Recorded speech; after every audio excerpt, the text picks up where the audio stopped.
Alright guys, this is going to be a test ride of our 2023 Zero SR. The idea with these SRs is it's sort of a nice middleweight between the S and the SRF in the naked bike category.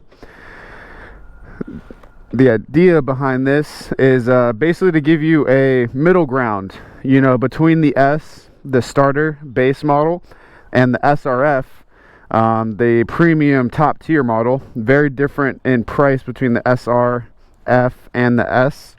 So the idea is you pretty much can start with a bike that has a lower price point on the jump, upgrade the power, the range, and the charge time, so that you could start off with maybe a bike that is at a lower price point, but you can upgrade to a bike that is the full SRF, for lack of better terms. This is a 15.6 plus battery, which means at 110% it gives you about 17.3 kilowatts.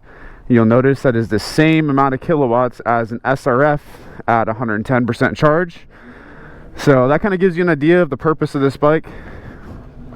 Zero did get some backlash for giving the upgrades and stuff to the premium guys, but that was in 2022. And I understand the school of thought behind keeping something like this in the lineup. You know, it's if you could imagine you could buy a BMW 328i and just with a couple plug-in software updates from the dealer, you can turn that car into a M340i or an i3, right? So the idea, in my opinion, what is this lady doing? You got a red. The idea behind this bike is sort of, if you want to keep the 328, you can keep the 328i. If you want to upgrade to a 335i, you can. If you want to upgrade all the way to the M340, you can, all within the same car, right?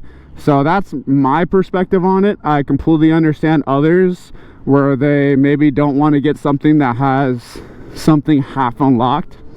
To each their own. If I could pay 328 money and as soon as I'm ready make it an M340, I don't know if I'd hate that.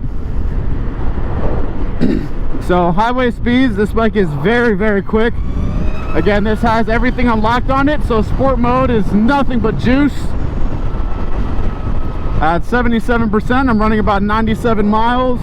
You'll see highway does heavily affect the range on these bikes. It's because it gets regenerative braking from the stop and go traffic, so it benefits a lot from that kind of riding. Now, maneuverability wise, the Zeros are absolutely excellent when it comes to their suspension components, their fit and finish, and how the weight is balanced within the bike. You'll notice if you look at the weight numbers for these bikes, it's not too great compared to, let's say, an F09 or something like that.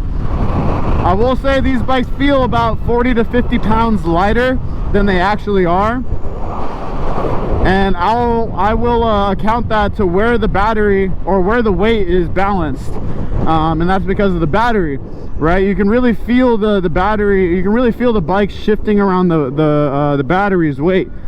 Ooh, that was a fun one there. Shifting around the battery's weight, so it just rotates around that, and it makes it so flickable. And of course, weight balance is great, but without good suspension, it's nothing. And I feel that the Showas that they put on these bikes are more than enough. I haven't gotten a chance to talk about the brakes on these bikes. I will say, if we're talking about some track riding, some very, very aggressive canyon riding, I've had some situations where maybe I wanted a little bit more brake pressure, but at some point, obviously, you're asking too much of the front or rear tires, so there's a limit to that. But as far as regular braking, whoo, this bike slows way down. You know, it may not even be the brake power; it may be the actual weight that's trying to pump through the brakes, which would be understandable. So that's been sport mode. Absolute ball to ride, no clutch, no shifter, so you kind of just go, which can be very strange for a lot of people. But if you're on your way home from work and you're tired and you've been riding your big Harley for the past 2 weeks, you just came back from a nice week-long road trip on that bike, I'm not too mad at the idea of being able to just hang out, you know, hand on the hip here, and if you want to, open the throttle and get started with just one hand. So that kind of, to me, is the appeal behind electric. Is very, very ease of use. Obviously no gas, no maintenance, well, very low maintenance, I should say. These bikes come with a 5-year transferable battery warranty and a 3-year or 2-year, ooh, I need to fact check that one, still waking up a little bit. But anyway, there is a bike warranty that's separate from the battery warranty. And one hand get off and go.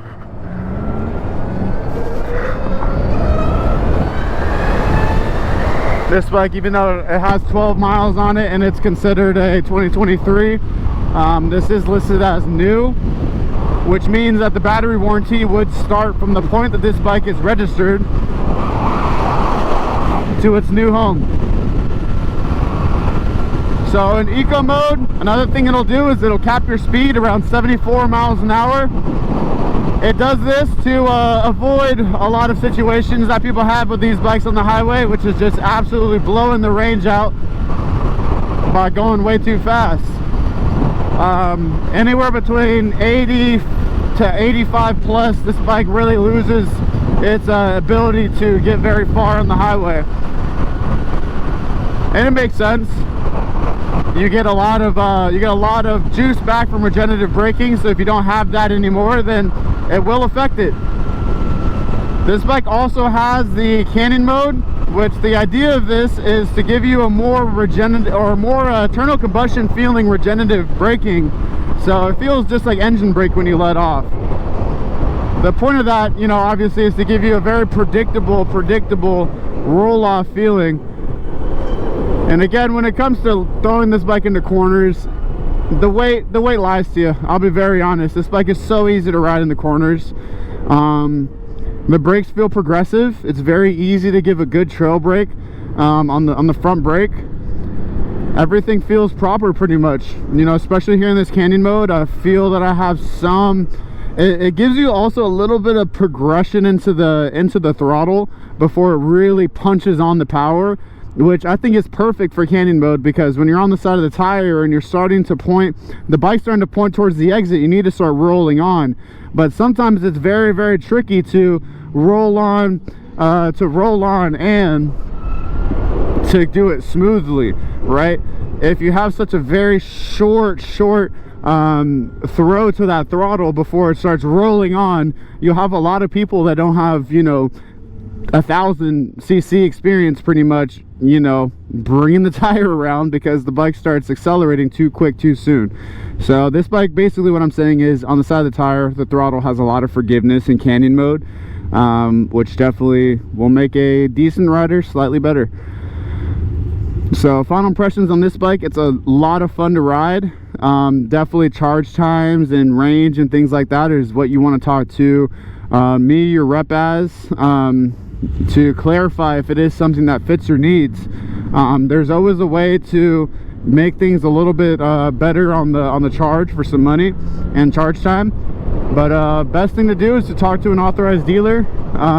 We're Zero of San Diego, so of course we are an authorized dealer.